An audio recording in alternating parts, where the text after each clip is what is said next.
But as it is written, eye have not seen, nor ear heard, neither have entered into the heart of man the things which God hath prepared for them that love him. But God hath revealed them unto us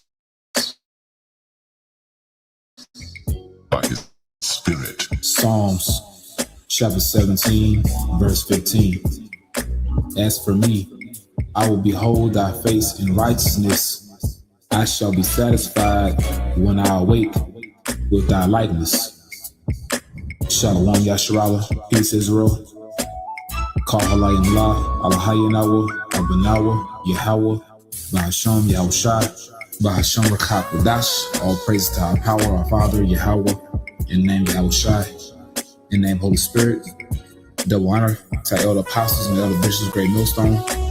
Peace and blessing to you hopeful elect out there. You brothers teaching his word in truth and in sincerity, okay? Yahweh Shai will make you elect like him.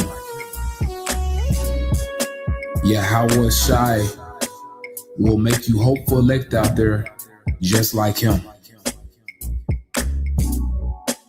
He's gonna make you just like him, and he's gonna give you everything in due season, okay? I'm read the scripture again, and then I'll get another. Just gonna read two scriptures in the Psalms. Psalms chapter 17 and verse 15 again. As for me, and this is Psalm of David, and we know King David was an Israelite. Or should I say he is an Israelite, okay? So this verse right here is only for the Israelites, beginning with the elect. Those are part of the house of David. Because King David himself, he wrote this. Psalm 17 and 15. As for me, I will behold thy face in righteousness, meaning you will behold this truth, okay? This truth is the Lord's face. His image. You're looking at his face in righteousness by you understanding this truth. Okay? He opened up your mind to receive this word. You understand and believe in the true proper name of the Heavenly Father, Yahweh. You understand and believe in the true proper name of his beloved Son, Yahushai. You know that we're the Israelites, so-called blacks, Latinos, Hispanics, and Native Americans. You understand this truth. So you're beholding his face in righteousness, meaning you're understanding these scriptures.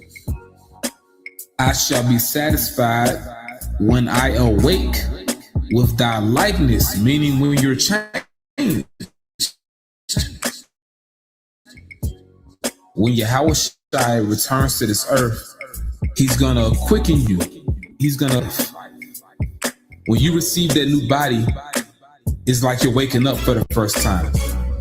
Totally refreshed, totally renewed, totally rejuvenated. A whole new world, a whole new life. That's how it's going to be when you receive that immortal body. You will be satisfied when you awake with his likeness, meaning you're going to be changed and you're going to be just like him. Because he is the perfect model. He is the archetype. So for you hopeful elect out there, you're being made into different versions of Yahweh Shai. When he returns to this planet Earth, he's going to make you just like him. First, he gave you this truth. You have his truth by way of his death and resurrection, because Yahweh Shai had to die for us to receive this truth, this word. So you're beholding his face by you looking at this word. So you see Yahweh Shai all the time. You see Yahweh Shai by way of this word, because he is the word. He comes in a volume of the book. And the more you get into this book, the more you're becoming like his image spiritually. And when he returns to this earth, physically, you're going to be like him. Physically, you're going to be changed. And you're going to receive that new covenant. The law, statutes, and commandments will be in your mind. You're going to be programmed to do righteousness. Okay? You will have the law, statutes, and commandments downloaded within your brain. You're going to be satisfied when you awake with his likeness, meaning when he returns, he's going to beam you up, deliver you, and you're going to be just like him. And he's going to give you everything. He will give you everything, man, because he himself received everything. Now, this is Psalms chapter 16, beginning at verse 9. Therefore, my heart is glad. Now, this is Yahweh Shai speaking in the spirit.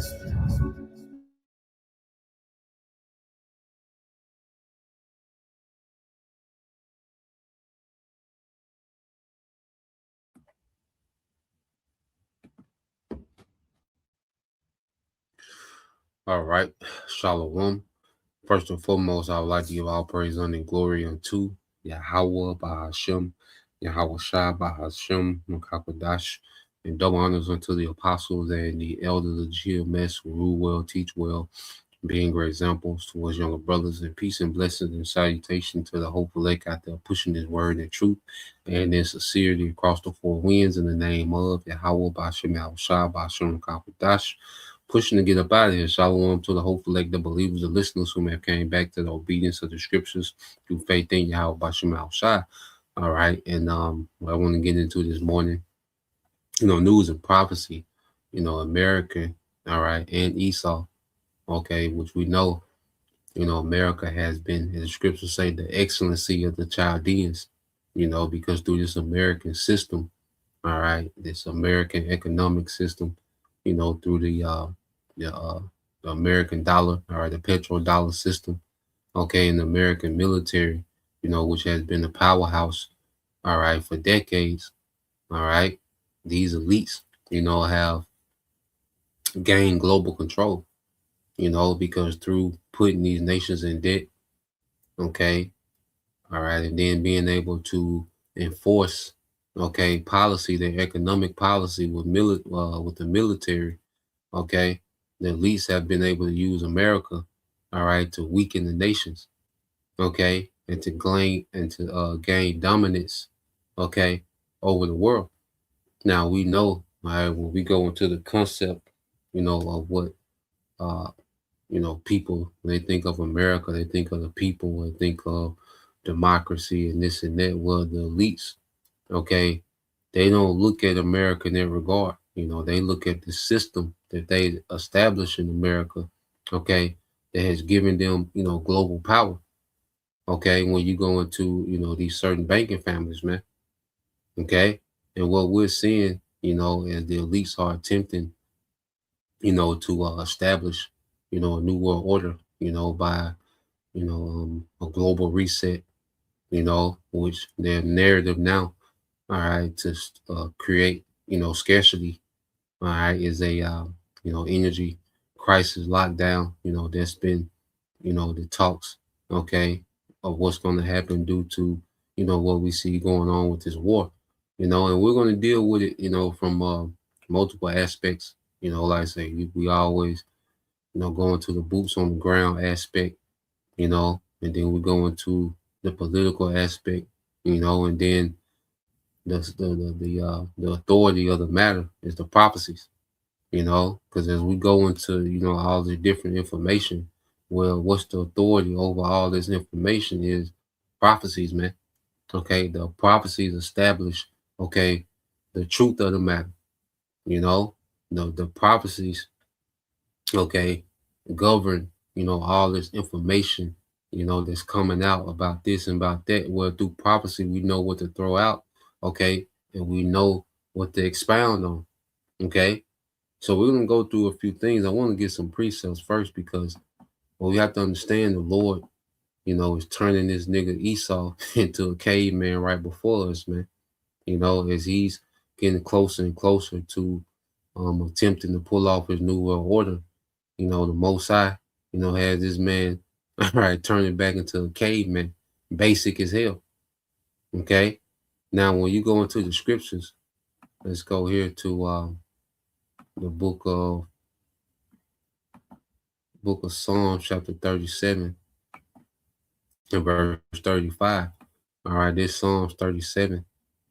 Okay, and 35. All right, it says, I have seen the wicked, and great power, and what we witnessed, all right, from these last few centuries, okay, is these devils, they came back into power during the Renaissance period, and amongst these devils, you have Amalek, all right, these bankers, you see, and these other elite families, all right, of these Edomites, we're beginning with the bankers, they've come into great power. We've seen particular, Edomite governments, the Spanish, the French, the British, all right, and the last and the most powerful, that little horn, which is America. Okay, so we've seen this man, come back, all right, into having great power. Okay, and it shows you the power of the Lord because Esau, he was as the scriptures say, he was sealed off, for 1,000 years. Okay, and the Lord allowed this man to emerge on the scene and gain power, and he has flourished into great power.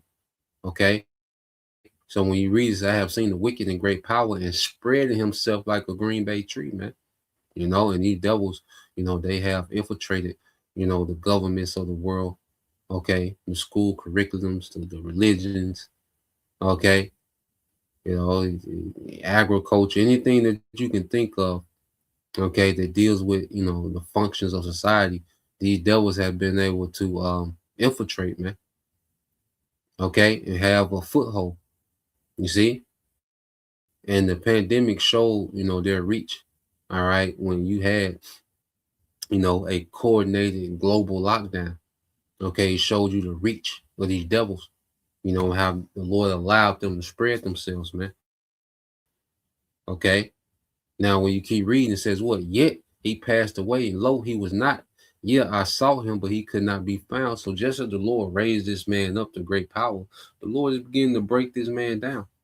Okay, and it plays into a part, knowing that he had but a short time. You don't think the devil know that he's losing, all right, power, he's losing ability. Okay. Yeah, man, he's able to still pull things off, man, but he also knows that he's waning. Okay. And this is what got the prophecy got the pressure on this nigga, all right, to go with his moves, man. And that's why they went the way of Donald Trump, and they rolled the presidency of Donald Trump, man, to accelerate, all right, his New World Order agenda, man. Esau been fast tracking this thing, man. Okay. And there's certain things that are working in his favor and certain things backfiring, man, which make him have to rush even more. Okay. So just as the Lord raised this nigga up and allowed him to spread himself, all right, his influence, okay, his authority throughout the earth, man. All right. Now we're seeing the Lord through prophecy. He's beginning to break this devil down. He's beginning to break up everything that this man has established. Okay. And his last ditch effort is to attempt this new world order, which according to prophecy, we know that he's going to make progress. Okay. And he's going to make progress, all right, in attempting to set this thing up. He's going to get to the point where he's going to be able to switch over to a new system, all right, and mandate MOTB, certain technology. Okay, you're going to have certain technology to participate in society, man. So we know he's going to get that far. Now once he makes that thing mandatory, how much more he goes on, okay, after that, okay, we'll see. Okay. But we know it's not much farther, man, because the Lord is getting ready to intervene. The Lord is setting the stage up for Yahushua to come back, which is this third world war. Okay. So we see the things happening on the ground. Okay. These things are going to continue to escalate to the return of Yahushua, which Yahushua is coming, all right, to clear the board and break this shit up once and for all, man. Okay. These Edomites and the rest of these heathens, man. Okay. So let's go here because let's get this in the book of Isaiah chapter 10. All right. So when you go into the book of Isaiah chapter 10 and verse 33, and we'll get a couple translations. All right. Isaiah 10 and 33 said, behold, the Lord, all right, the Lord Yahweh Shem of hosts shall lock, the bold with terror, and the high ones of stature shall be hewn down, and the haughty shall be humble. Okay, now who's the most proud on earth, man? The elites. Okay, because they've been, like I say, for the longest, they've been generations ahead of everyone. Okay, but like we just their video is viral about this Jake, they ran down, this Edomite in a marathon. Okay, right at the finish line. Okay, so this devil, just as the scriptures say, when he's about to fill his belly, he shall be in straits, man. Okay, and prophecy is walking this nigga down, man. Okay, you seen Jake, hey, walk Esau down in that marathon. Well, this is prophecy, man. Walking this nigga down, man. And eventually it's gonna go past this nigga, man. Okay, so now we're seeing the moves that this nigga is making. He's been met with prophecy. Okay, he's been met with prophecy. This is prophecy, okay, that's countering what this nigga is trying to do. Okay, and this prophecy that's going to allow him, to move forward to get to the point to where, this thing is mandatory. This device, this RFID C-HIP, okay, which is the MOTB, okay, the Karagma, okay, the technology that's going to be mandatory to participate, okay, in his new order. Okay, so this devil, he's been prophecy is pushing this nigga. You see, prophecy, all right, got this nigga foot on the gas, man. To where he got to throw this thing up, man. Okay, one thing that Esau don't got is he ain't got time. Okay, time is not in this nigga favor. Okay, you see, there was a time when I say he was he had such a big lead. The elites, man, they just been, like I say, man, they've been putting things in the works for a long time, and they was always, working generations ahead, man. Certain things that they will implement. We just now could, like, we look at young niggas. Well, we look at young niggas and young hoes, just for an example. You look at the degeneracy of our people. Well, that's the result of what this nigga was doing 15 years ago. 20 years ago. You look at the condition of our people. This is a result, okay, of things done, decades ago. The crack epidemic, gangster rapping.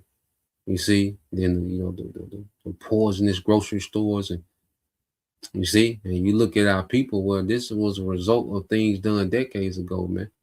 Okay, and that's how these devils been operating, man, to where they put things in play, decades, all right, earlier, and then you see the results of it decades later, man. Okay, we see prophecy to walk this nigga down to now. When he make a move, shit, prophecy is right there. Okay, prophecy is right there on that nigga, man. All right, seatbelt, like them young niggas, we playing cornerback. Okay, yeah, talking about lockdown defense. They do the little seatbelt. Prophecy on this nigga like a seatbelt now, man. Okay, and it says this the NLT, Isaiah 10:33 said, "But look, the Lord of heaven's armies, will chop down the mighty tree of Assyria with great power." And we know, America is likened to the modern day Assyria. Okay, so going back to that tree, you see, because America, has been the tallest tree. Okay, has been the most powerful government, the most powerful kingdom. Okay, under the banner of the elites, man. They invested a lot of witchcraft and resources into this American empire. Okay, and not the people, but the system. Okay, the petrodollar system and the military. Okay, not the American people. It's a big difference. You see, it says he will cut down. All right, he will cut down the proud. Okay, the lofty tree will be brought down. Okay, so we're getting ready to see, man. America the Great. We're seeing America the Great fall. Which the elites they want to, reduce. Okay, the American people. You see, when we talk about them weakening America, they want to weaken the American people. Okay, to get the population, all right, prep for this new world order. okay, to have them desperate, all right, for this new world order. Okay. But what's happening is, man, the Lord is beginning, to weaken this American system, that hegemony that they've been able, to subdue. Let's go here. It says, is the AMP, all right, the Amplified. Okay, when you go into Isaiah 10:33, it said, listen carefully, the Lord, the power host will lop off the beautiful bows with terrifying force. The tall in stature will be cut down, and the lofty will be abased and humiliated. Okay, the lofty will be abased and humiliated. Okay, so the Lord is going to humiliate, all right, these Edomites, man, beginning with the elites, because everything that they're trying to do is going to fail. It's going to fail in an embarrassing way. All these things are going to fail in a very embarrassing, humiliating way. Okay, the lofty will be abased and humiliated, man. So from the elites, all right, to the American population, okay, everything is going to, because the population is proud. This is a proud population, man. The American people, they're going to be humiliated, man. Okay, but beginning with the elites, okay, the Chaldeans, the modern day Chaldeans, they're going to be abased and humiliated, man. Okay, and the Lord's already starting to chip away at them.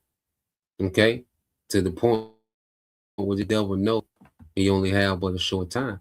Now, let's go here. Okay, because even on the ground level, let's go here. All right,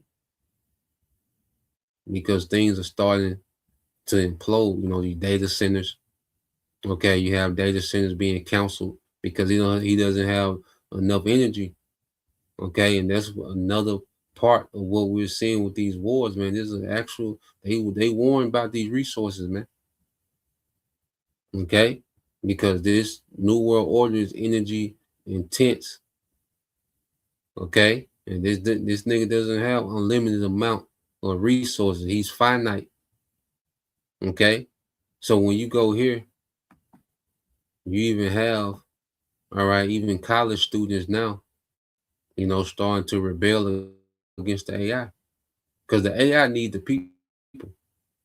The AI need the people, all right, input to function. And as people are, getting wind to this whole AI scam, okay, you're starting to see a rebellion even against the AI, man, which is a major part of the devil's new world order. Okay, and this is why he's going to be forced to bring the pain, all right, to get people to be extremely desperate. Okay, now you do have those that pretty much worship AI and love AI and look at AI as as a god, as the next thing, as some type of upgrade to society, but simple believe every word as the scriptures say. Okay, but then you have this aspect of people beginning to rebel. Okay, and those are the people that it's gonna accelerate the devil bringing the force, the hammer, to create desperation. You see, and with this whole AI thing, which it can do particular tasks, it's able to replace certain jobs, all right, but not to the degree, all right, not to the degree that this nigga is pushing. Okay, and AI, all right, is mainly for, all right, operating this control system, managing this control system, okay, governing the people. You see, through programmable money, surveillance, okay, AI drones, and you see. So yeah, let's play a little bit of this, and then we'll segue to dealing with the build up to this next go around, all right, between the small hats in America, all right, and Iran. So let's play this. Here's something genuinely strange that's happening right now. 44% of Gen Z workers admit they're actively sabotaging their company's AI strategy, not just complaining about it, not dragging their feet on training, actually sabotaging it, entering proprietary information into public chatbots, refusing to use mandated AI tools, deliberately generating low quality output to make the technology look ineffective. Nearly half of the youngest workers in the professional world are working against the technology their bosses are betting billions on. And before you write this off as young people being resistant to change, just stop and think about that for a second. Gen Z grew up with algorithmic systems, they're digital natives basically. Usually, young people love new innovations. This is the generation that adopted smartphones, social media, streaming platforms faster than anyone else. So, what is exactly different about AI? I'm Elle. I have a PhD in computer science, and I analyze AI developments to understand what's actually happening beneath all of this hype. And when you look at the public data on this, the surveys, the sentiment tracking, the actual behavioral patterns, something becomes very clear. This is not resistance to technology. This is more resistance to a specific power structure being built with technology. Let me show you what I mean. Start with the sentiment data because it's honestly remarkable. Over the past year, excitement about AI among Gen Z dropped 14 percentage points to just 22%. Hopefulness fell 9 points to 18%. Anger increased 9 points to 31%. But here's what makes this wild. Even daily AI users, which would be people who use these tools every single day, saw their excitement drop 18 points and hopefulness drop 11 points over the same period. Just think about that. The more they use it, the less hopeful they become. So it's not just unfamiliarity breeding fear. It sounds more like familiarity breeding understanding. Meanwhile, at universities, you're seeing open rebellion. The University of Pennsylvania student newspaper published an editorial titled "Penn has an AI problem" that opened with, I'm quoting, "AI cannot coexist with education, it can only degrade it. As technology advances and workers are replaced by machines, schools are some of the only places we have left to explore and wrestle with human thought." This is basically the first Ivy League school to launch an AI major. They're at the epicenter of AI adoption in higher education.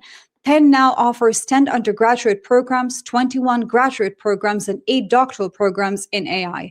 And their own students are writing that AI is degrading education. 83% of Penn undergraduates admit to using AI in academic settings, which means they're not writing from ignorance, they're writing from direct experience with what happens when you can outsource thinking to a chatbot. So on one side, you have executives pushing AI adoptions as fast as possible, and on the other side, you have the people actually being told to use it saying this is making things worse, which raises the obvious question, of course, what do the executives themselves think is happening? Here's where it actually gets genuinely absurd. A survey of nearly 6,000 senior executives across US, UK, Germany, and Australia found something absolutely remarkable. 90% of executives report that AI has had no impact on employment or productivity at their firms over the past 3 years. We actually have a separate long video analysis on this specific part. 90%, 9 out of 10 companies deploying AI are admitting in a survey publicly that it has done nothing measurable. 69% of firms are actively using AI, so most companies have successfully deployed a technology that successfully does, well, maybe nothing. That's actually impressive in its own way, right? But it actually gets even better. 75% of executives admit their company's AI strategy is more for show than a meaningful guide to outcomes. So it's not a leak, not a criticism from the outside.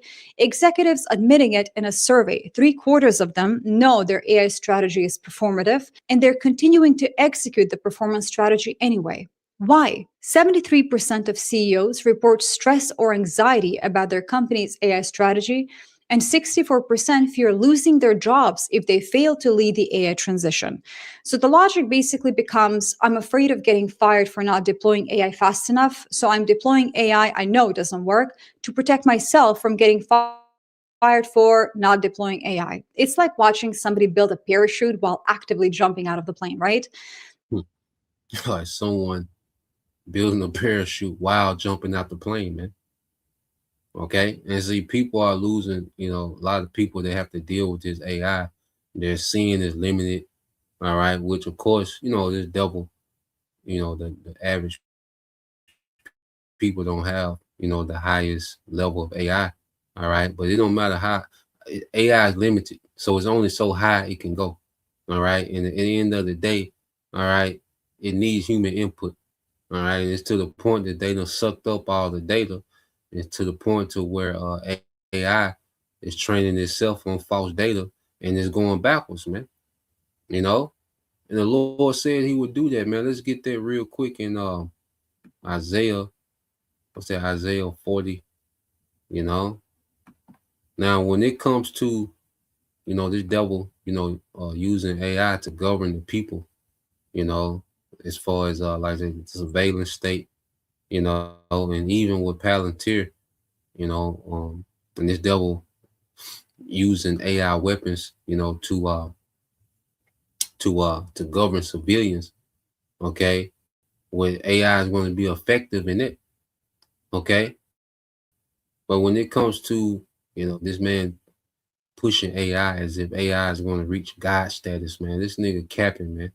All right, can't do that. But you're seeing a lot of pushback in the workplace, and a lot of these executives, they're being forced to deploy AI. All right, because they've invested, the devil's gonna invested so much in it. Okay, and then it's an excuse, to fire, to do mass firings. Okay, because they want the American job market to shrink, and they're pushing a lot of these jobs. Some AI is replacing, particular jobs, so it's not like it's not doing nothing. It's doing particular things, but not to the scale that this devil is pushing, But a lot of those jobs that he's, saying AI is replacing, they're just outsourcing those jobs, all right, to these what they call, because they don't call third world countries anymore. They call the developing nations. Okay. So they push these jobs to these developing nations, these developing economies, as they say. They don't call it third world anymore. Okay. But yeah, I think that's Isaiah, might be 44. All right. Verses verses Isaiah 44 verses 24 and 25. Bible Shah. Okay. So let's go from there. I'll leave this in the description box if you want to watch it. There's just more and more videos coming out about the AI hoax, man. Because the devil hyped it up, all right, and pushed it out like it's way more capable than it really is. Okay, it can do some things. It has its strong points, all right. And I say when Palantir, which is going to be used, when the devil really put the squeeze on the people, okay, but you combine that Palantir, the AI with law enforcement, man, and they're going to be souped up, going against civilians. Okay. Now,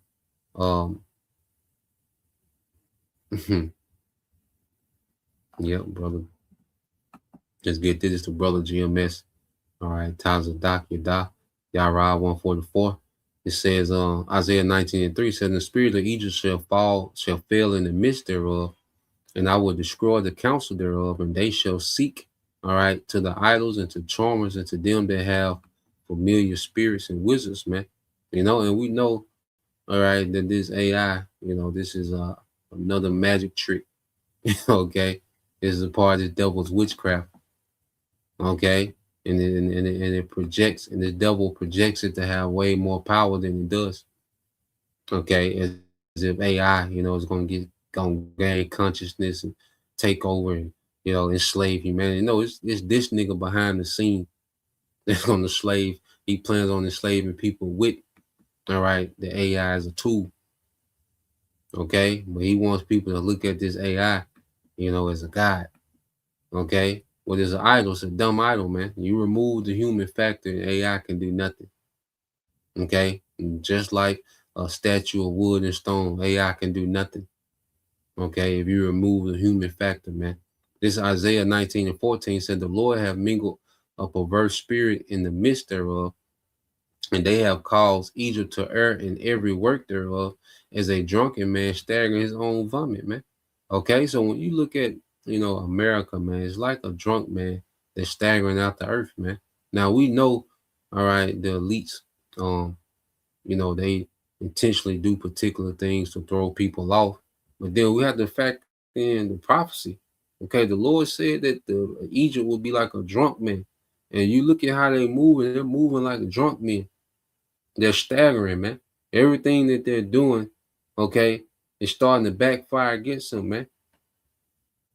Okay, the elite still have things working. Okay, but everything is not working. They're limited in what they can pull off. Okay, and the Lord got them to where, look, nigga, hey, go forward with this new world order. Okay, that avenue is still open for them. Okay, but what we're seeing is things starting to backfire, and this man, hey, the Lord knows, because if you're, it's just like if you're in a car that's leaking gas, okay, well, you need to hurry up and get to a gas station, man. You see, the gas station is so far out, man. You gotta rush to get there because you are already leaking gas. Okay, so that's going to put you in a panic mode to where you're just going to start moving in a particular way. You're going to be more reckless, man. You see? So we're seeing America stagger, man, like drunk men, and this goes into militarily, okay? This whole thing with AI. All right, they looking tacky. Like I said, there's a lot of people pushing back against these data centers. They don't have the power to power all these data centers that they want to do. Okay, AI being called out. Okay, so we're seeing a drunk man, okay, stagger to his demise, man. You see? So when you go here real quick, and then we'll segue. This is the brother GMS Taza Doc. Taza Doc Yara 144K. All right. It says Isaiah 44:24 said, thus said the Lord, thy Redeemer, that formed thee from the womb. I am the Lord that maketh all things. Okay, so the Lord maketh all things. And see, Esau, he wants to boast as if he can make all things. Like he can create intelligence from scratch. Like he can create a soul. Because if you're saying AI has a conscience, that means that Esau can create a spirit. Okay, if AI has consciousness, because the consciousness comes from the spirit. Okay, and this is what this devil is trying to pull off.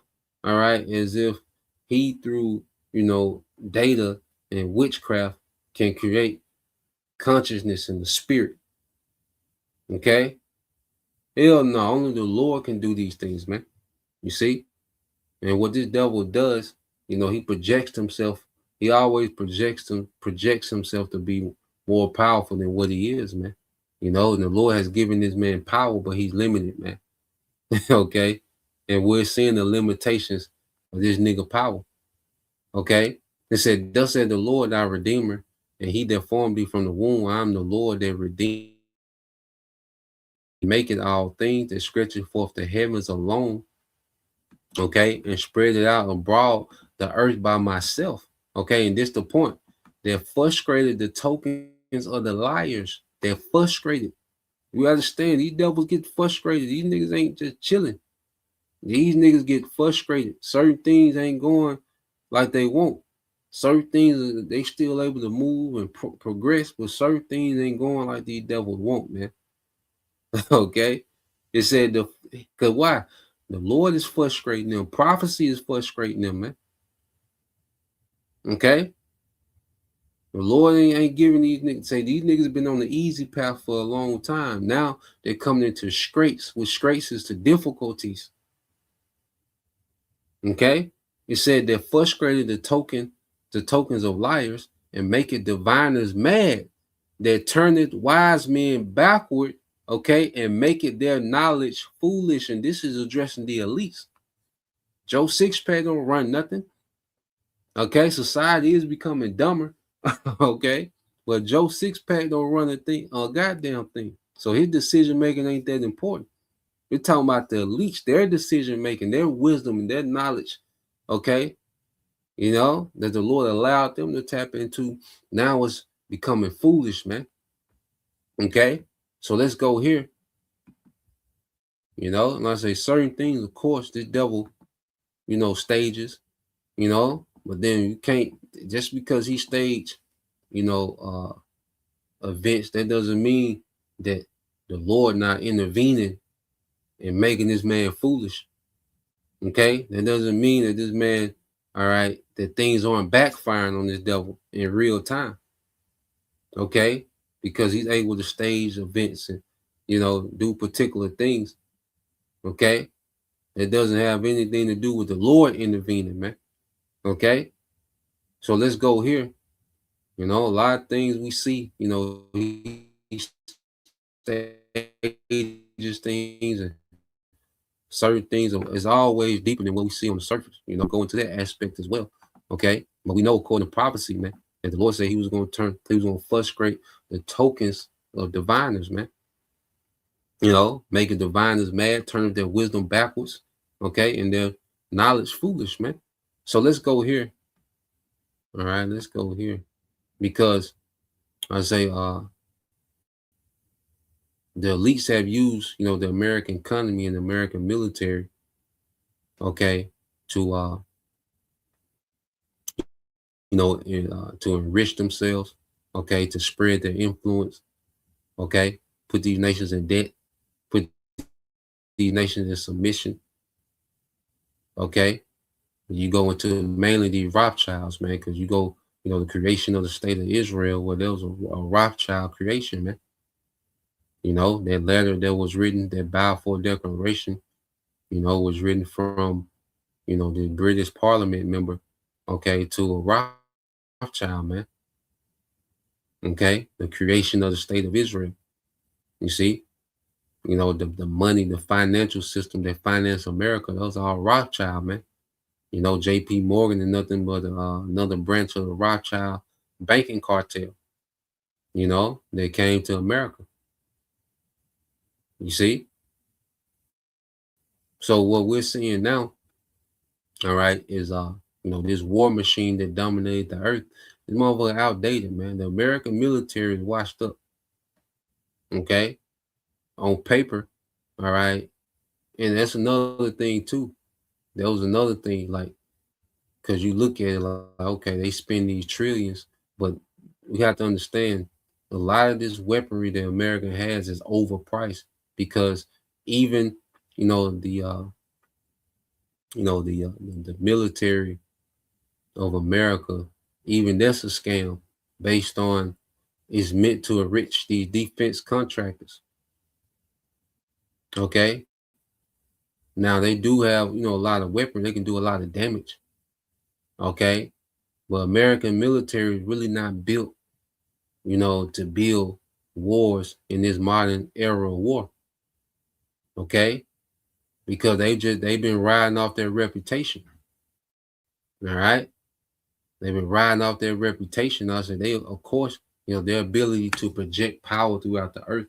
No other nation can do that. American is able to project force anywhere on the earth. The fact that America can strike you anywhere on the earth, that was always on these nations' mind. And then, they understood the firepower that America possessed.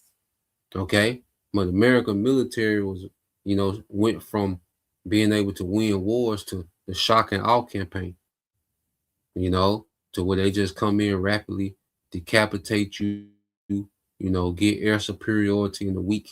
Next thing say Monday, you see the aircraft carrier. Tuesday, Thursday, you're getting bombed to death. See, about a weekend, you got F-35 flying over your city. Okay. And these nations, they would tap out, and it was weaker nations. Okay.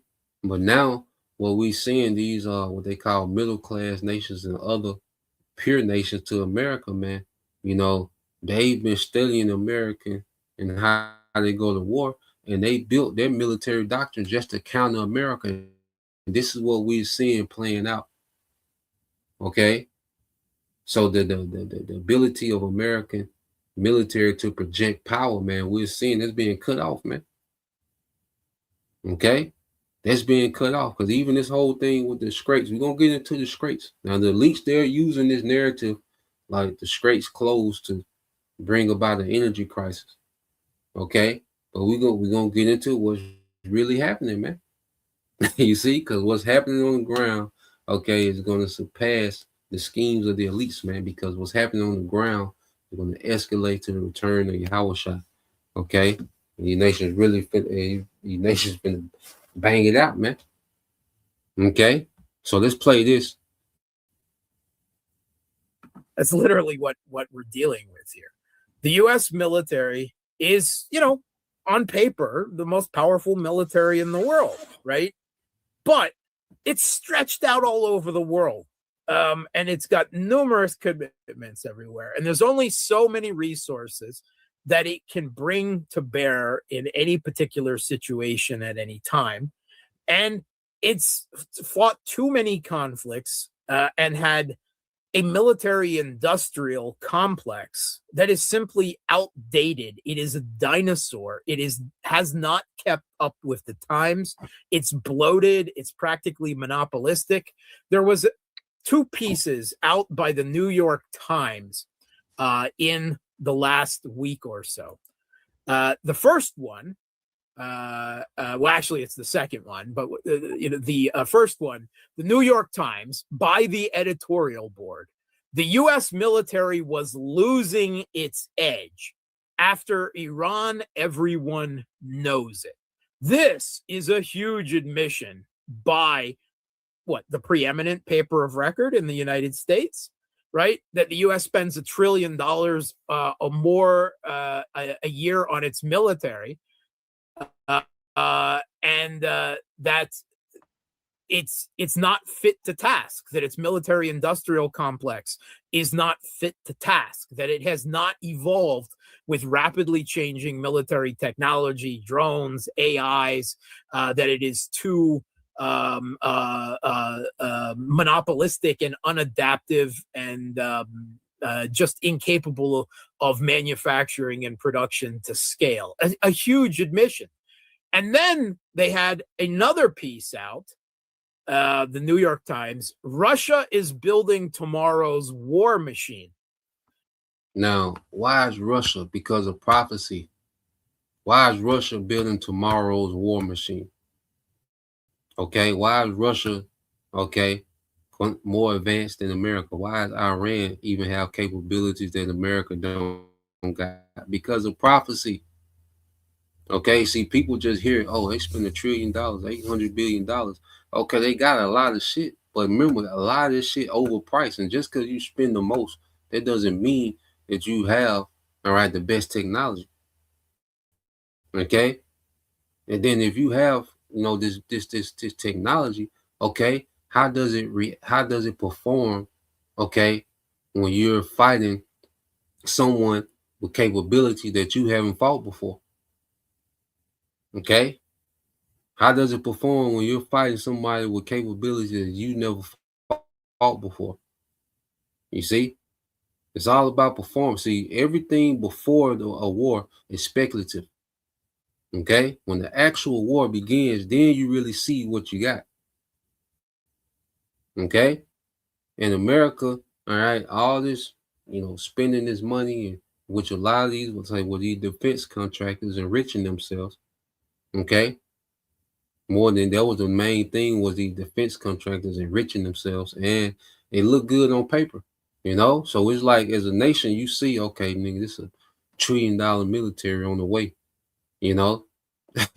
You see, so you look at that on paper, and that kind of kept these nations at bay.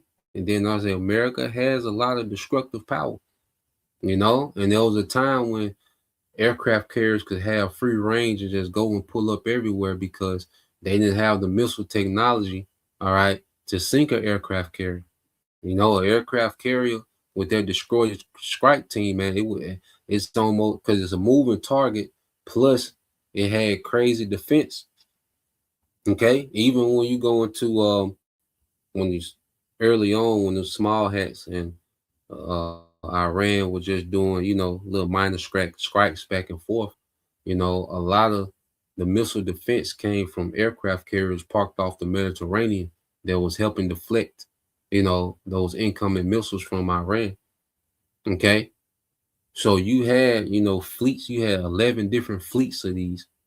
Okay, remember, it's it was 7 continents, so you had more aircraft carrier fleets than continents. So this nigga was able to project himself, anywhere in the world, multiple aircraft carriers, but it was nobody can sink them, but now they can be sunk. So this is a major swing of how war is fought now. Okay, now you have to take them aircraft carriers out of the theater. You see, going back to what we always go into with Isaiah 43 and 14 in NLT. This is prophecy. Okay, so why is Russia? They say why? Because Russia got a purpose, and it's gonna be short lived. Because remember, Yahushua coming to wreck everything. Iran is a tool. All right, they're gonna go into captivity. Russia, they're a tool. They're gonna go into captivity. China, North Korea, whoever else. All right, Turkey. All right, those major players. You know, but all of them are tools being used, and they're gonna go into captivity. Okay, so what we're seeing, all right, is prophecy at work on the ground level. You know, so we can't ignore what's happening just because it's an energy crisis lockdown, and we know the elite scheming in the midst of this war. So we can't just throw out the war. Now, like I say, there's a lot of disinformation and misinformation and propaganda that happens on the ground level that has to be discarded. You know, but as far as the things that's pertaining to war, you know, we tap in. You know, so according to prophecy, all right. So let's play a little bit more of this. All right. Then another thing, he said America is spread too thin. Okay, you can have the strongest military, but you got limitations, man. You can't fight everybody. You can't defend all these because America has a lot of security guarantees for these different nations. Okay. But you can't defend all of them. That's another thing Iran showed, like, nigga, you can't defend everybody. Okay, that's what Iran is showing by striking these Gulf Arab nations, these GCC nations. Like, nigga, you can't defend everybody. And the Iran is showing the world, look, these niggas can't do what they saying they can do, man.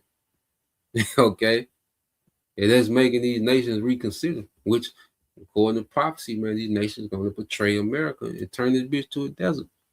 Okay, so we're seeing the narrative that's going to lead into that. You know, that's why we're getting into what's happening on the ground, because it's an ongoing narrative that's going to lead into this, man. You know, and this narrative been going on a long time. All right, for decades, man. So let's play a little bit more of this. And this is the exact opposite of that. They here admitted that Russia has developed the exact opposite, that they have a decentralized, innovative, rewarding military-industrial complex that focuses not what looks great on paper, right, or brings the most money for a military-industrial complex conglomerate, but is the most pragmatic and capable of production to scale military equipment, and how that their innovations with drones, with AI and AI targeting are just leaving the U.S. in the dust, much less, you know, then we want to talk missiles and hypersonic missiles and these new exotic strategic and so on. It's damning. So the New York Times, in the space of a week, all right, and we can extend this to Iran, right? Because a lot of Russia's innovations that they talk about, and Russia's own wonder weapon, the Goran, that is based on an Iranian design provided as part of their strategic partnership to Russia back in 2022, at the beginning of Russia's intervention in the Ukrainian civil conflict. They have then mass produced it themselves, and according to this article, had 30 major innovations on that in the last 5 years that have been produced to scale, then creating a whole range of Gorans with different capabilities, high-end capabilities. And we're told that Russia has provided advanced drones and the tactics for using them back to Iran to pay them back, and that has been one of the things that has been damaging those U.S. military bases and taking out radars and so forth. This is a huge admission of that. The hegemonic giant is down on one knee. It's It's not, it's behind the times, right? They say it right out. Russia has a future war machine, and by extent, Iran is, obviously well in that direction as well. And we don't even want to talk about what the Chinese are doing. And the US is an aging dinosaur, right? It's a Tyrannosaurus Rex with arthritis that just looks outdated in an age of small mammals. It can't compete in the post meteor, if you want, in military technology changing terms, that has affected the global environment now. It's huge coming from a major publication like this. Yeah, man. So, these nations, which according to prophecy, man, these nations would, the Lord say He will raise up. So it's the Lord that got these nations, surpassing America, just for the purpose of prophecy, man. These nations are, if they come together, all right, they have these capabilities to neutralize, all right, the hammer of the earth, man. And like I said, we know, certain things are drawn out for other purposes, but then we also have to know too, the Lord got these nations on point. When you get into like the war, like America, is very limited. Okay. In this type of war, America don't fare good, man.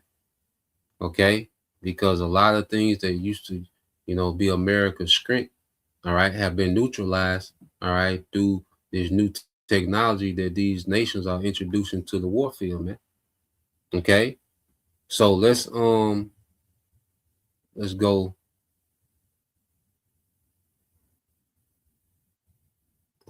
Let's get a couple precepts, and then we're gonna segue to something else.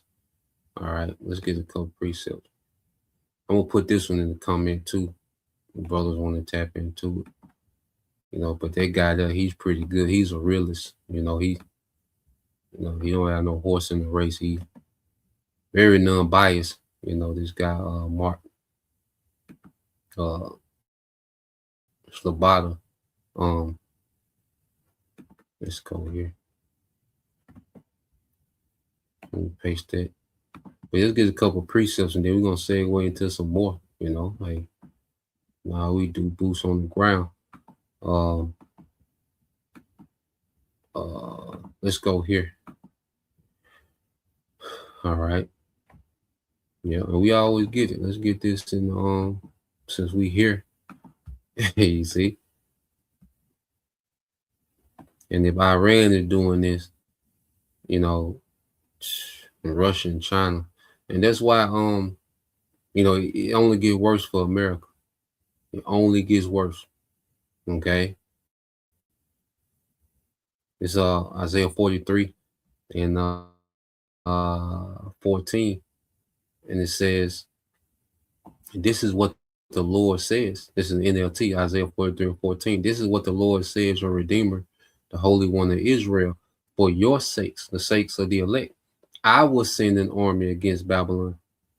Okay? So we got the Lord putting hits out, man. And the Lord got Babylon, all right, marked for destruction and to be humiliated. Okay? We're seeing America being humiliated, man. Okay? It says forcing the Babylonians, okay, the Chaldeans, to flee in those ships they are so proud of, man. Because that was their main, all right, tool, all right, their main weaponry to project power, them goddamn aircraft carriers, man. Because you had floating Air Force and you had them Navy strike groups on your coast, man, they can get busy. Okay, you see, but now I say that these nations have the ability to, all right, sink these aircraft carriers, man. It's to change the game.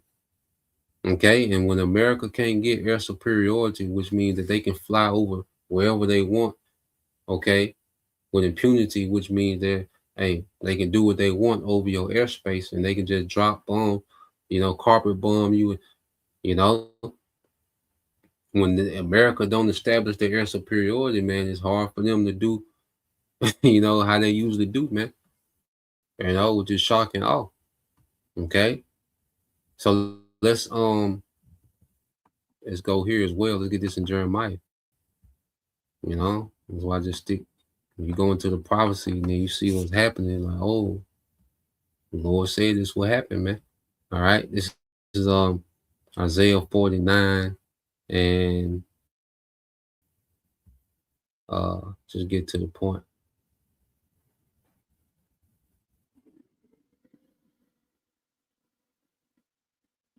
All right, this this Jeremiah 49 and 14 says, I have heard a message from the Lord that an ambassador was sent to the nation to say, form a coalition against Edom and prepare for battle.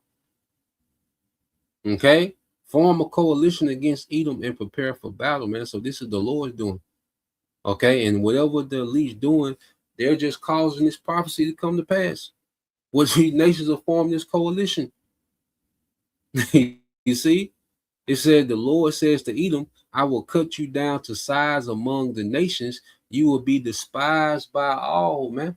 So we're seeing this bitch get cut down to size, man. Okay? We're watching this real time.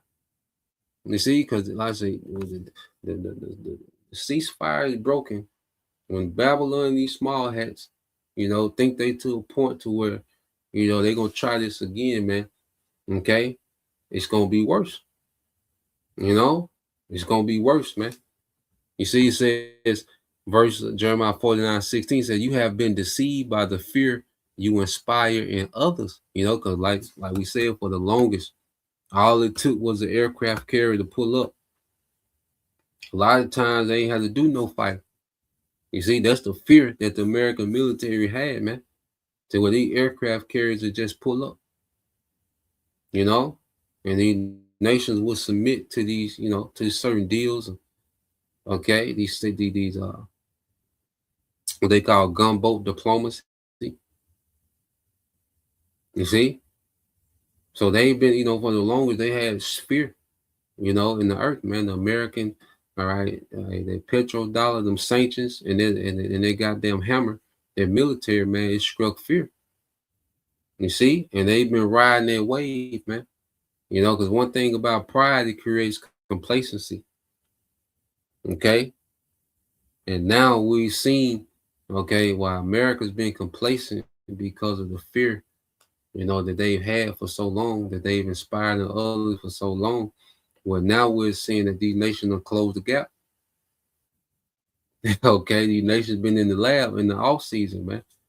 Okay, why Esau just been continually at war, America just been continually at war, continue trying to do a coup here. The CIA got this going on over here, and you got this war in Ukraine, and they ran through a lot of munitions, you know, trying to weaken Russia and all that, and everything is backfiring against them, man. Okay, and it says, you have been deceived by the fear you inspire in others, and by your own pride, you live in a rock fortress and control the mountain heights. But even if you make your nest among the peaks with the eagles, I will bring you crashing down, says the Lord Yahweh Bashim Yahushai.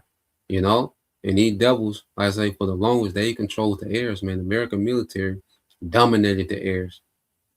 Okay, you know, they dominated the skies, man. And then these devils, you know, even have weaponry, you know, in the heavens.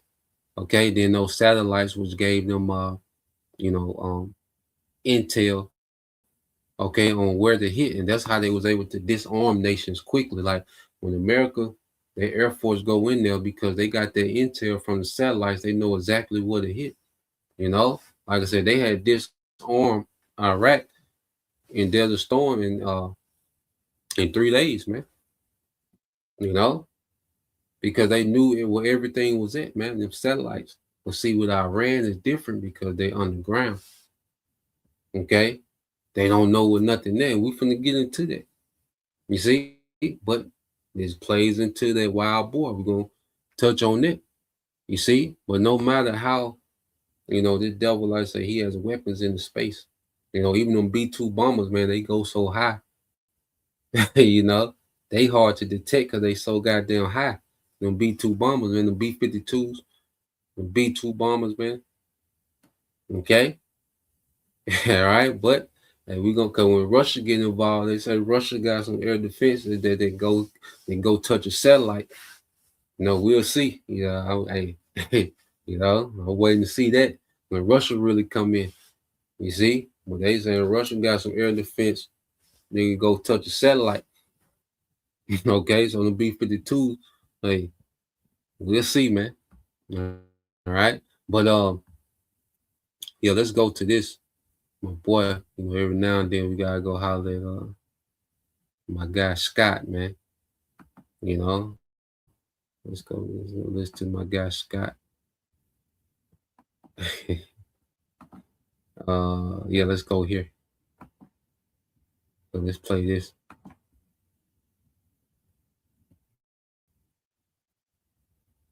Again, Ray McGovern, the former CIA.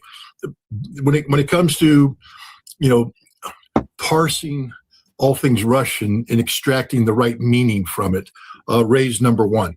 Ray knows the Russian language, not just how to speak it to communicate. I can barely get along doing that. But Ray understands the meaning of words and how the Russians use words. And so Ray has taken a look at the phone conversation between Vladimir Putin and Donald Trump that I believe took place yesterday. A phone conversation which was initiated by the Russians, which means everything.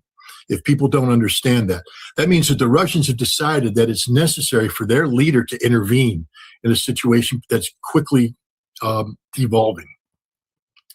And the Russians have said that an American attack on Iran, a resumption of military operations, and again, I'm not the specialist, but the wording is that it is not just unacceptable, but it's unacceptable in a manner which means that the consequences for this attack will be devastating to the United States and the world. Aragchi, the foreign minister, just got back from Moscow, where he briefed the Russians on the harsh reality. If the United States attacks Iran, Iran is front-loading the physical destruction of the United Arab Emirates, Kuwait, Bahrain, and perhaps Qatar. That means that 20% of the world's energy production will be permanently, not temporarily, permanently removed from the table. Now, so you have, let's say Iranian foreign minister just left Russia, okay? And as you know, Ezekiel 38, that Russia going to be a guard to Iran, okay? They're going to be a guard to Turkey, man, chief prince, you see? So also, when you hear that Russia say it's going to be bad, if America resume their strikes, well, and that doesn't mean that Russia is going to get directly involved. Because see, when these things start, remember, this is war, okay? All right, war is very strategic, all right? It's not a bar fight. It's not a hood movie, okay? This war. So when Russia is telling, look, it's going to be bad, y'all resume strikes, okay? Russia doesn't have to get directly involved right now. We know eventually they are, okay? So when we see, they resume fighting, Russia knows what they've given Iran in this last month since the ceasefire, okay? And Russia, all right, has given the okay for this second tier of targets, okay? Because when you go to war, you have your first tier targets, okay, to the second tier, and each tier, all right, brings more devastation, okay, to the enemy, all right.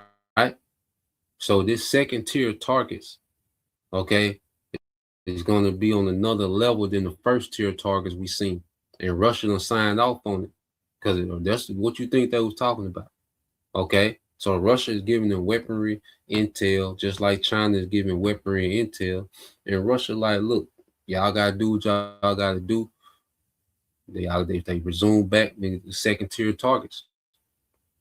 Okay, which is going to be more critical infrastructure. It's going to permanently remove oil production, okay, off the map, man. You see? So now, when they resume, like I say, they're going back to the birth pains, the sorrows, okay? As we get closer to the birth will happen and get more intense. Okay, so round 2, or you can call it round 3, if you want to count the 12-day war, is going to be more intense. Okay, because they're going to go to another level of strikes, or they're going to go to another tier of their strike package, man. Okay, and they have the weaponry and the intel to do it, because Russia is being a guard to them, as the prophecy says. Okay, so let's play this. Sebby, we're on the verge of an economic catastrophe. It's going to happen. It can't be stopped. Energy that was in the pipeline at the time we started this attack on February 28th has worked its way through the system. Understand that, energy security is something that people don't understand the thin margins that we operate on when it comes to energy security. It's not like we're sitting there with big gas tanks full of gas that we could just rely upon. The way the energy business works is, we are constantly needs. What you don't want is a whole bunch of excess oil on the market. We saw what happened during the pandemic, where the United States actually had to pay people to store oil. It cost you money oil didn't earn you money. Oil lost you money. That's how bad it got. And the other thing you can't have is need when there's no, demand when there's no supply. That creates a problem too. We're moving into the peak summer period. This is going to be a summer of disaster for airlines. International airlines are already shutting down. Lufthansa has canceled 20,000 flights, and they may have to shut down everything. Other European airlines have stopped training new flight attendants because they're saying, we're going to be firing the ones we have. We can't train new ones. Airline industry is going to shut down because there's no aviation fuel. None.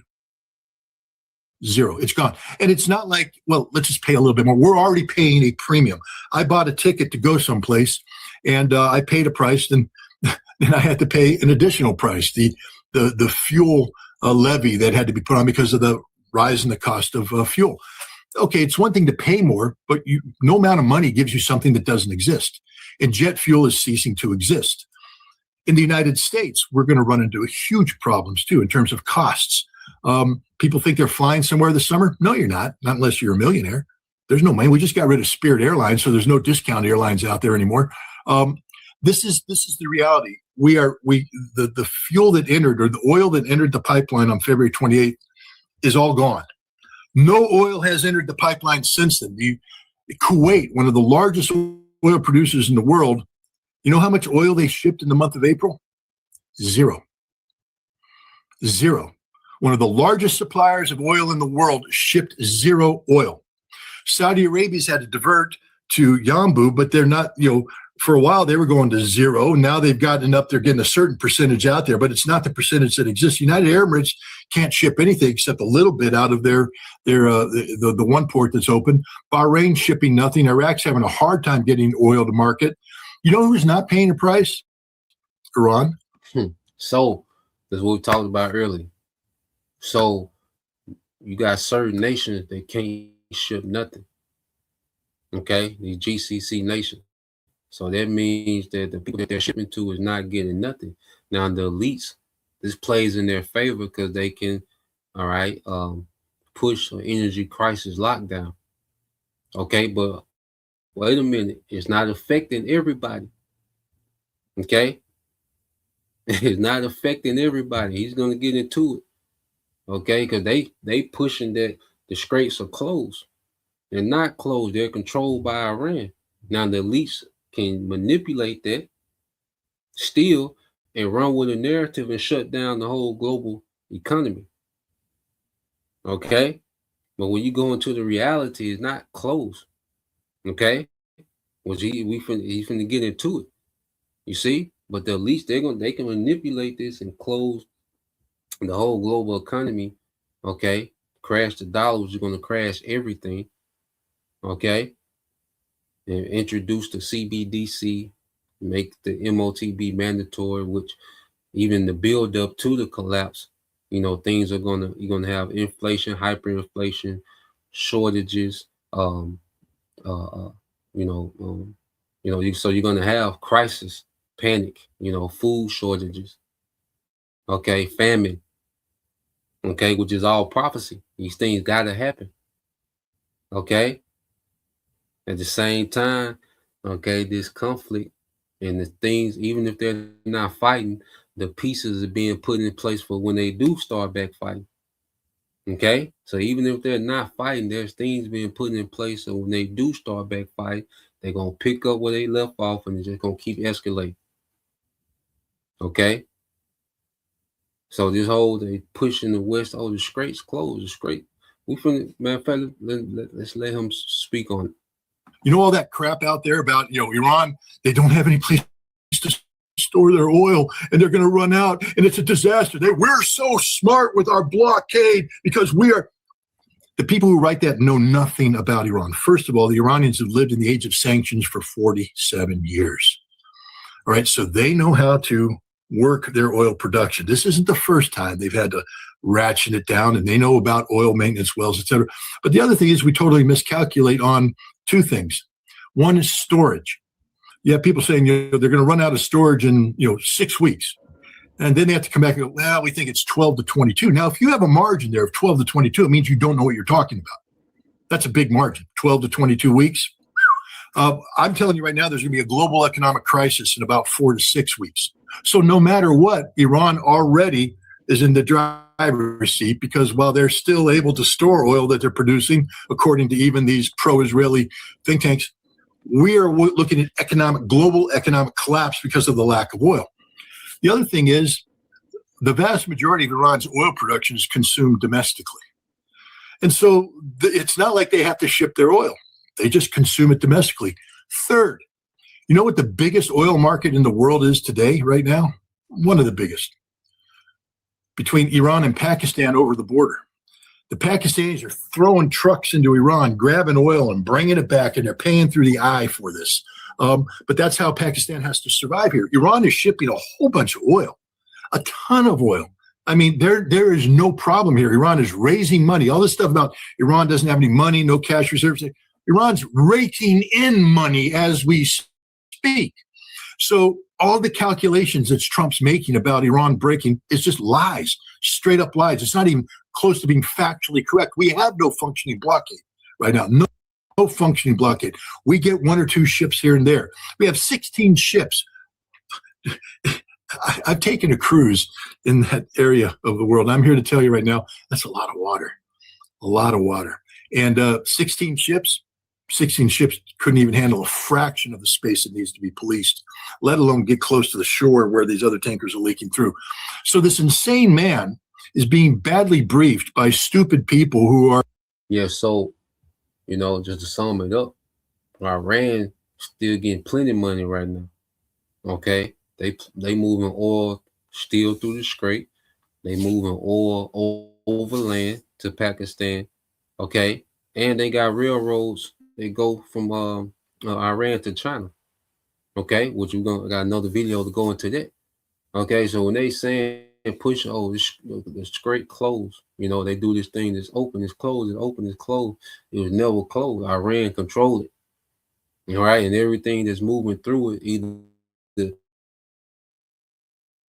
anything else moving through it, all right, they paying Iran the toll. Okay, so going back into what we're seeing happening, all right, is prophecy is happening. It's creating these alliances, these military alliances. All right, to get ready to take down the horde, man. Okay, and the elites in the midst of it, they're they're gonna collapse the economy. Okay, they're gonna bring about desperation, famine and these particular things, civil unrest. Okay, the order out of the chaos, and they're gonna make the MOTB mandatory, man, because they're gonna crash this system and try to bring all right, as you have these nations, these prophetic nations still functioning. Russia good, China good, okay, Iran good. You see, Turkey they good. You see, now the populations, all these populations, okay, they're going to be faced with the MOTB. They're going to have to switch over everybody because it's going to try the world, okay. But these certain militaries are still preserved to have this coalition to take this whore down, man. Okay? So you got to separate the populations from the military. See, the militaries are the tools that the Lord going to use to bring about certain prophecy, man, before he sends back Yahweh Shai. Okay? These populations finna suffer. Okay? But a Russian military going to be alive and well. China military going to be alive and well. Iran military going to be, okay, alive and well. Turkey. All right? So, let's fast forward. I think say a little more. Let's fast forward to the main point.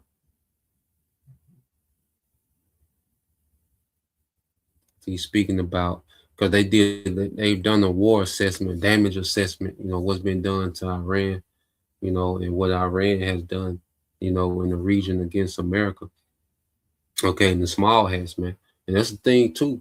They downplay, how bad this was, what Iran did in these 38, 40 days, to the small hats. Because you think, okay, the small hats still able to go bomb Lebanon. Okay. And so you kind of think, okay, well, these niggas haven't been damaged. No, they've been badly damaged. Okay. Well, of course they have, all these munitions because they got air superiority over Lebanon. Lebanon doesn't have any air defense. So they can just fly in, wreak havoc and come back. You see? So yes, they able to still, destroy civilians in Lebanon. Okay. But the damage that has been done to them to project real power against any type of military force, man, has been horrendous, man. So let's play a little bit of this. And then I got one more we'll get into. Ratazar. Let me put this in the chat as well.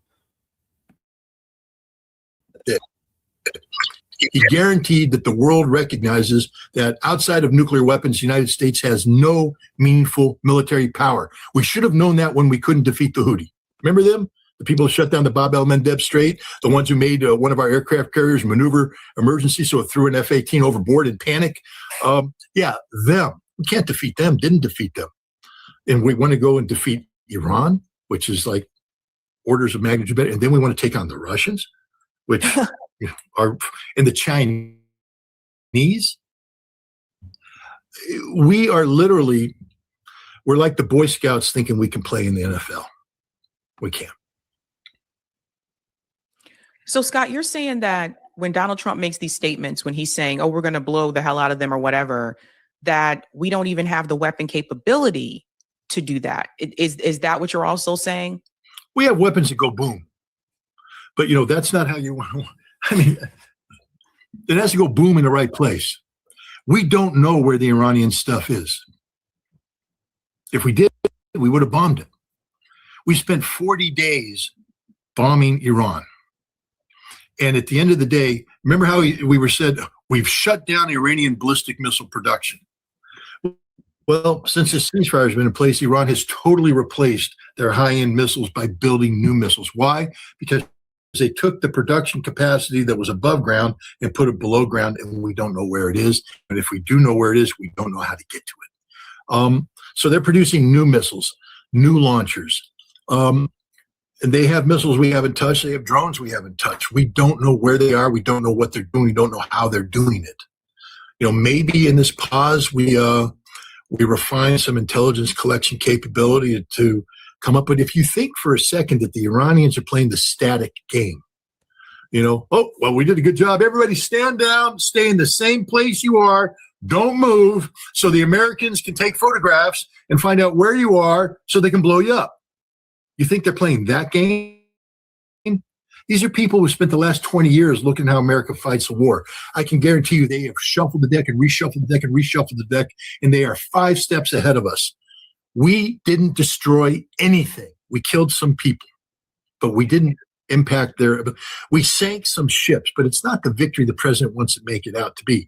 The Iranians never had a blue water navy capable of challenging the United States. The Strait of Hormuz was not secured by the 159 ships that Donald Trump claims we put underground. It was secured by missiles, missiles, missiles, missiles, and we can't control those missiles. And fast boats, which we didn't destroy at all. They have hundreds of fast boats that can swarm. We didn't dent Iran's military capability at all. Nothing. During the Gulf War, we ended up killing decoys or things that we confused as Scud missiles. We never destroyed a single Scud launcher during the Gulf War, and I know because I was one of the guys responsible for hunting them down. Then we claimed, I remember after the first week and a half, we claimed to destroyed 64 launchers. The Iranians only had 19. Now that tells you we got a problem. If we think we killed 64 launchers when they only have 19 and all 19 continue to function, it means we're killing something that we think is a launcher that's not a launcher. It now turns out that the Iranians have very sophisticated decoys, inflatable decoys that they can put heat sensors on it so it glows at the right point. So when you look at it with infrared, you go, oh my God, look, it's a missile. And the Israelis and the United States were blowing up a bunch of inflatable decoys, static decoys. Meanwhile, Iran just continued to fire missiles on a daily basis. They're good missiles. We didn't destroy anything. This is the truth the American people need to understand. We didn't destroy anything. Nothing. Zero. Squat. And the Iranians destroyed everything. Yeah. Yeah, man. So, this 40 days, this shifted a lot of power, and they, they downplay it, which we know, like I say, of course, at least going to crash the economy off of this, okay, which all that work in our favor, great, nigga, crash, okay, make the MOTB mandatory, you see, but then militarily, all right, you have this coalition of nations, okay, that the Lord is raising up, man, to destroy America, man, okay, and in this 40 days, man, like I say, so when you deal, America didn't achieve any military objectives, man. All right. They did not, all right, deter Iran's ability, okay, to, to have force, because the whole thing was they wanted to destroy Iran's ability to be able to fight back,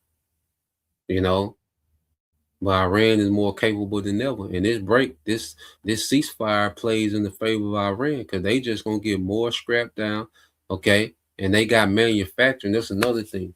America don't got no manufacturing, man. Okay? America ran through years of weapons, munitions in a month. It would take years to get those weapons restocked. Okay? Some of them even as long as a decade to get that restock. They ran through that in a month. Okay? Iran is at home. Russia is at home. China at home. Russia, Iran, and China, they're manufacturing powerhouses. You see, they can manufacture weapons as they use them. And then when you have a ceasefire, when they're not using, they can just manufacture, it plays in their favor. Everything is playing in the favor of this coalition that the Lord is raising up to take the whore down, man. Okay? So this ceasefire doesn't play in the favor of America, man, or the small hats. Okay, when they resume back fighting, it's gonna be continuation of belt to ass, man. Except it's gonna be worse. The belt gonna be heavier, and the nigga swinging it gonna be stronger, man. Okay, this is what's finna happen. You see, all those radars that America lost a lot of military infrastructure in their region in a short amount of time, man, which is opening it up for that invasion, speaking of in Ezekiel 38.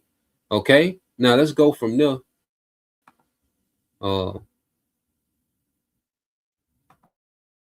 Because like I say, that's and you go into that wild boar. Well, one of the things that makes a wild boar hard to deal with is because that wild boar has a thick layer of skin that's hard to penetrate. Okay, and you go into their region of Iran with those mountains, man. That's hard to penetrate, man. You see, that's hard to penetrate. That's why I make a wild boar so hard to kill. So it's like all these airstrikes. Yeah, you're killing civilians.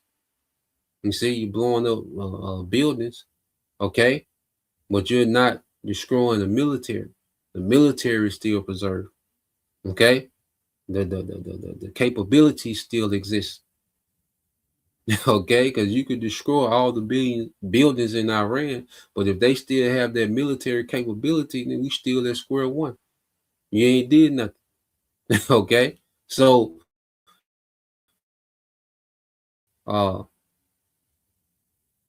let's go here. I asked about how hard is it to destroy a mountain.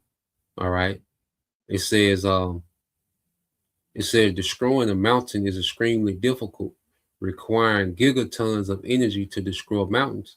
Now it go off. He talk about erosion over a million years. Okay, it says all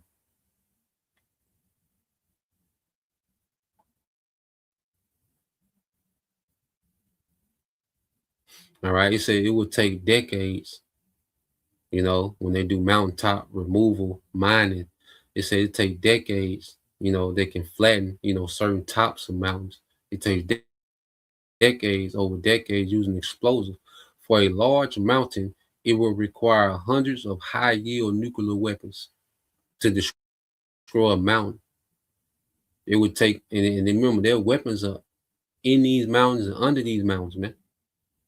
Okay, how can you get to them except, all right, and even then, you see, it's go, you know, then you just jump down to the main point. It says difficult. It says while it is possible to destroy smaller mountains or the top portions of large ones, okay, completely obliterating a large mountain chain like the Rockies or Himalayas, okay, is functionally impossible on human time scales, man. You see, and that's why the Lord gonna have so many missiles, okay, hit America at the same time, showing you the power of the Lord, okay, gonna be in those missiles, man, to turn America, right, into a desert, mountains and all. Okay, all them nukes coming, 200 million nuclear warheads coming to America, man, the latest bit to a desert. You see, but let's I got one more video I want to tap into.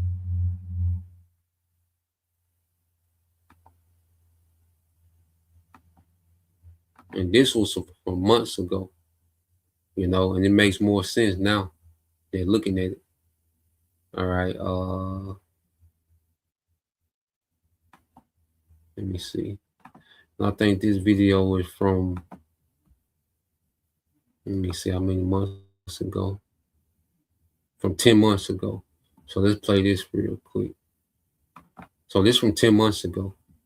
All right. And we're just looking at this thing from different angles, but it's leading to the same outcome. Okay. Now, let's play this. So you're looking to, whether it's your use of resources or your access to resources, you're looking for more control on both. A lot of times wars are driven not by the need to go to war with your enemy, it's to control your domestic population.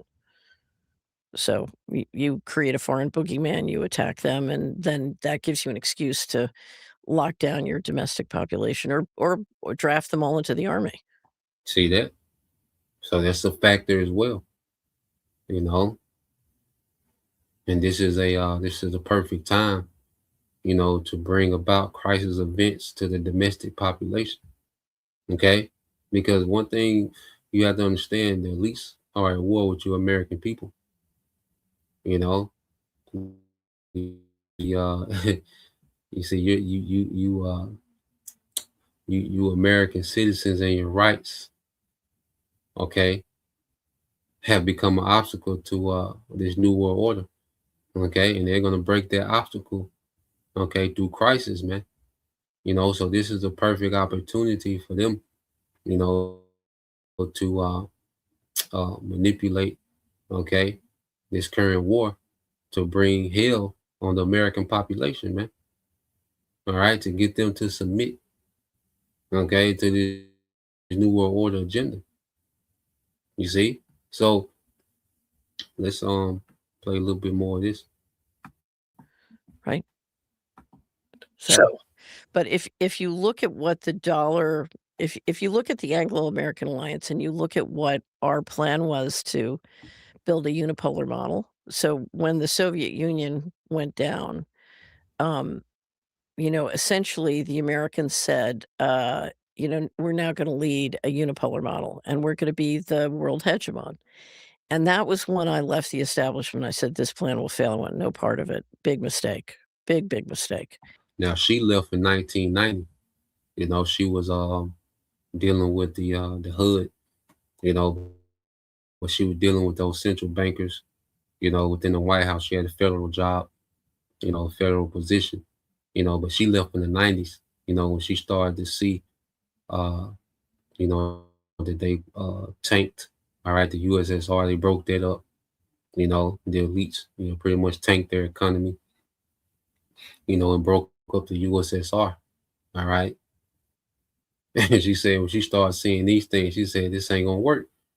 So she left in the 90s. It's over 26 years ago. So these devils been, scheming and plotting in the background, and you have, actual animosity between these nations, man. A lot of things are staged, a lot of things are used for, they create these boogeymen. Okay, so a lot of things are staged, but there's been animosity and infighting and, treachery and scheming and plotting, and they're just, spilling over to actual war now. Okay, for the sake of what? Prophecy, man. Okay, so let's play this. And it was very much with Israel as the proxy in the Middle East in the lead in a way that was extremely damaging of U.S. internal politics. So I said, I want nothing to do with this. I'm out. And what happened was, if you look at that strategy, one of the stages of that strategy was the war in Ukraine. And the idea was we had basically imploded Russia in 89, 90. Russia had built back faster than we expected. We needed the Russian resources if we were going to maintain hegemony against China. And the Ukraine, we lost the war in Ukraine. That failed. And so the unipolar model is now scrambling.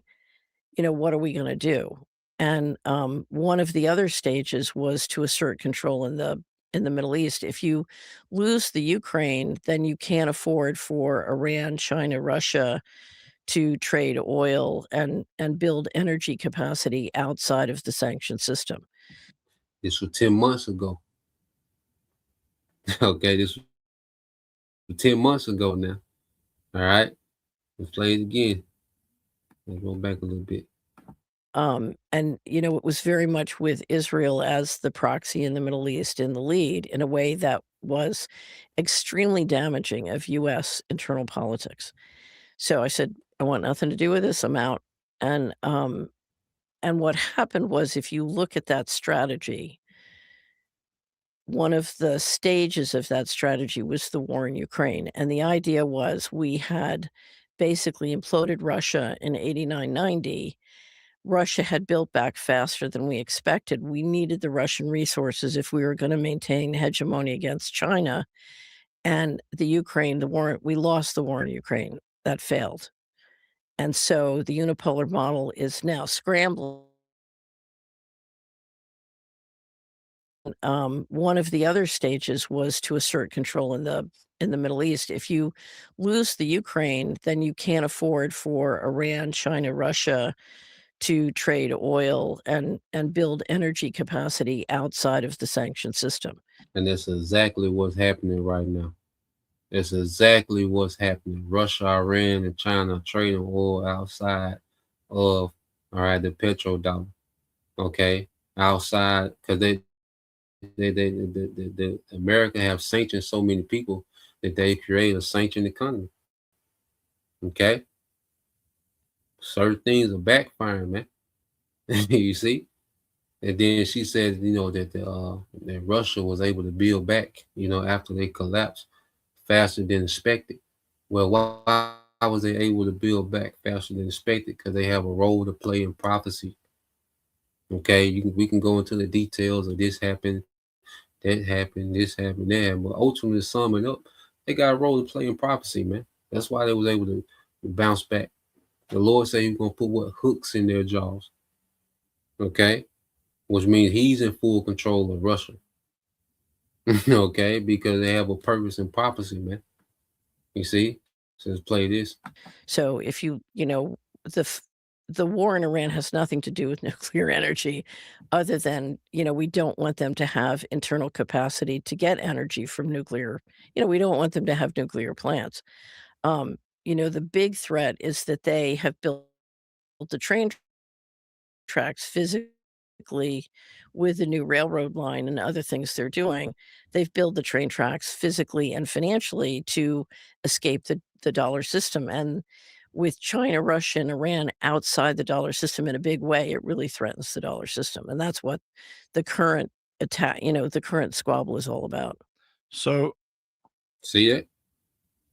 Okay. Because the dollar was a control system, man. You see?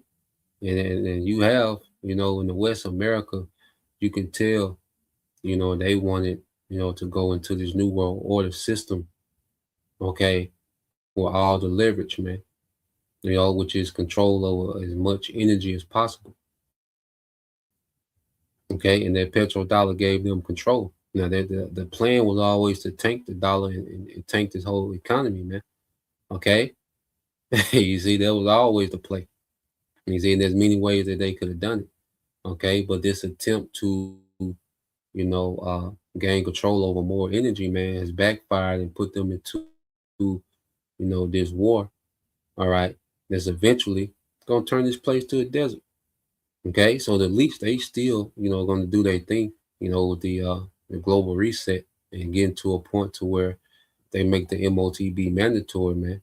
Okay, but militarily, we're seeing the will of the Lord, okay, play out exactly, man. And even what the elites doing with the global reset and the MOTB, that's all within the Lord's plan as well, man. So we're seeing everything play out, exactly, how the Lord, said these things will play out, in the beginning. You see? Matter of fact, yep, this is the perfect here. And we'll end it here, man. This is all the brother GMS, Tazadak, Yara 144K, Proverbs 21:30. There is no wisdom, nor understanding, nor counsel against the Lord Yahweh Bashim Al Shai. Okay, so nothing that these devils is doing is going against the counsel of the Lord. It's playing into it.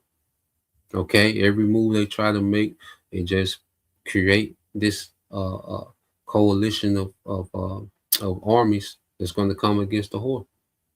Okay, them, resetting the global reset, well, that plays into the prophecy of the Lord. Okay, the MOTB being mandated, the chaos that they're going to push, to cause the desperation, especially here in America, man. Okay, so all these things play to the favor of Yahweh by Shemal Shah, man. Okay, so there's no wisdom, no understanding or counsel against our power. Everything is working for our power, man. And we of the elect, everything working in our favor, man. So yeah, we'll leave it there. So Lord will, all right. Yeah, she's serving the purpose right now. She's serving the purpose right now, brother. But Lord will, you brothers, all right, and you few sisters were edified once again. I'm gonna give all praise and glory unto Yahweh, Bahashem, Yahweh Shai, Bahashem, Makakadash, and double honors unto the apostles and the elders, GMS who rule well, teach well, being great examples to our younger brothers, and peace and blessings, salutations, the whole elect. Shalom.